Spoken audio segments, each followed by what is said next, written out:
मोदी को प्रणाम। नमस्ते जी। अब मेरा नाम दीपक शाह है। दीपा जी, आप हमें बैठ करके बोलिए। मुझे लगता है आपको थोड़ा कष्ट हो रहा है। आप बैठ करके बोलिए। बैठ करके बोलिए। हाँ।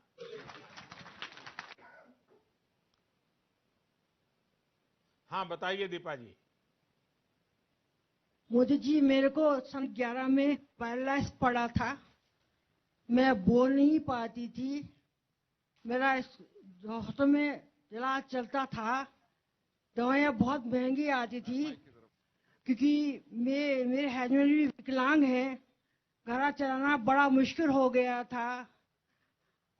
आपके द्वारा जन औषधि दवाइयाँ मिली। मैंने खाना शुरू किया और मेरी दवाइयाँ जो है 5,000 की आती थी, और अब मेरी दवाएं 1,500 की आती हैं। तो 3,000 मुझे मिलता है। उससे मैं अपने खर्चा और फल फ्रूट वगैरह खाती हूँ।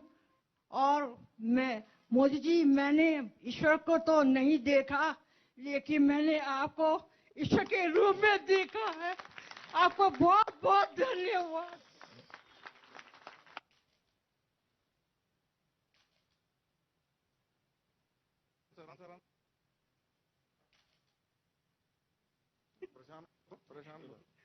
मैं और बात भी कहना चाहती हूँ आपको। मुख्यमंत्री जी ने मेरी बहुत मदद की है, और हमारे जो लोग हैं उन्होंने मेरी बहुत मदद की है। मुझे डॉक्टर ने जवाब दे दिया था कि मैं ठीक नहीं होंगी, लेकिन आपका आशीर्वाद, आपकी वाणी से मैं ठीक हो गई हूँ। पर मुझे फिर कहती हूँ मैं आपको, मैंने ईश्वर को नहीं देखा। मैंने आपको देखा तो ईश्वर के मुंह रूप में देखा है। अब मैं थोड़ा थोड़ा बोलने भी लग गई हूँ, और लोग मेरी मदद करते हैं। मैं आपका बहुत बहुत धन्यवाद देना चाहती हूँ।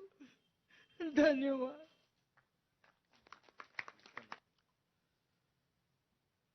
दीपा जी, आप बहुत भावुक हो गई, लेकिन आपने अपनी हिम्मत से बीमारियों को परास्त किया है।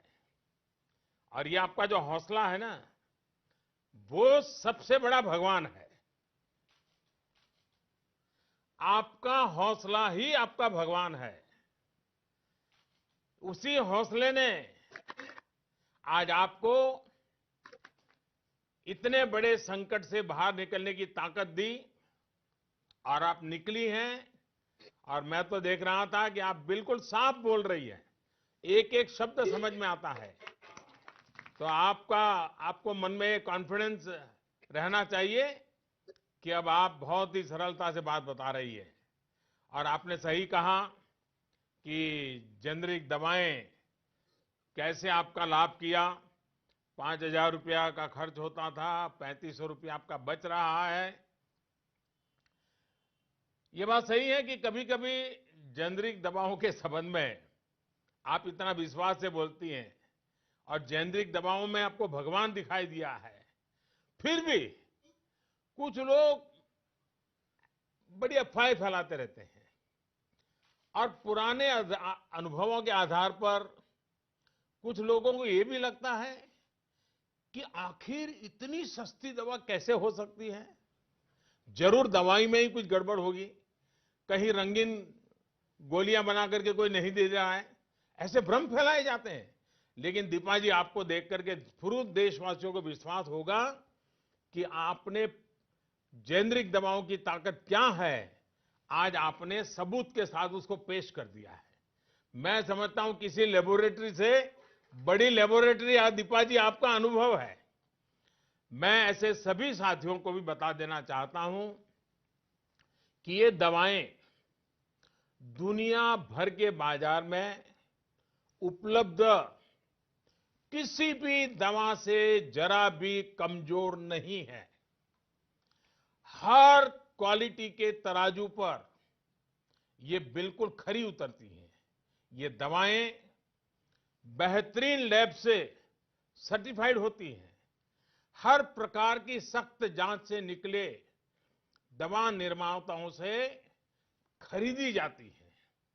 यदि किसी दवा निर्माताओं के विरुद्ध शिकायतें आती हैं तो उनके खिलाफ कड़ी कार्रवाई भी की जाती है। ये दवाएं भारत में ही बनती हैं, मेक इन इंडिया है, सस्ती भी है और भारत की बनी जेनेरिक दवाओं की आपको खुशी होगी।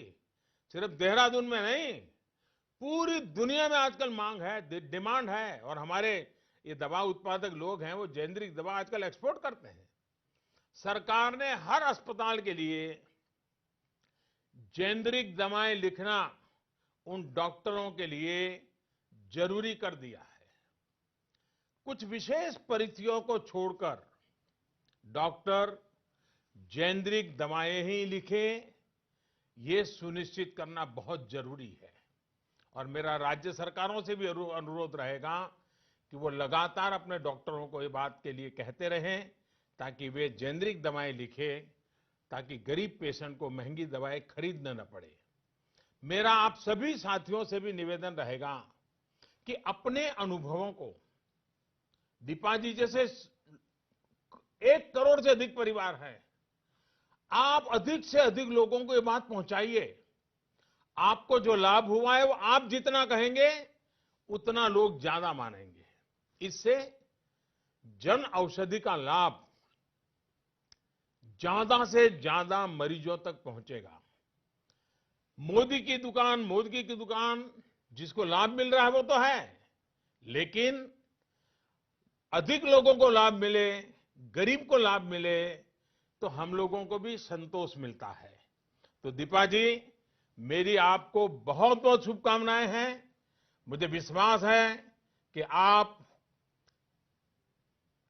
जो भी छोटी मोटी समस्या बची होगी उसको पूरी तरह पास कर दोगी और बिल्कुल ताकत के साथ बाहर निकलोगी। मेरी आपको बहुत शुभकामनाएं हैं।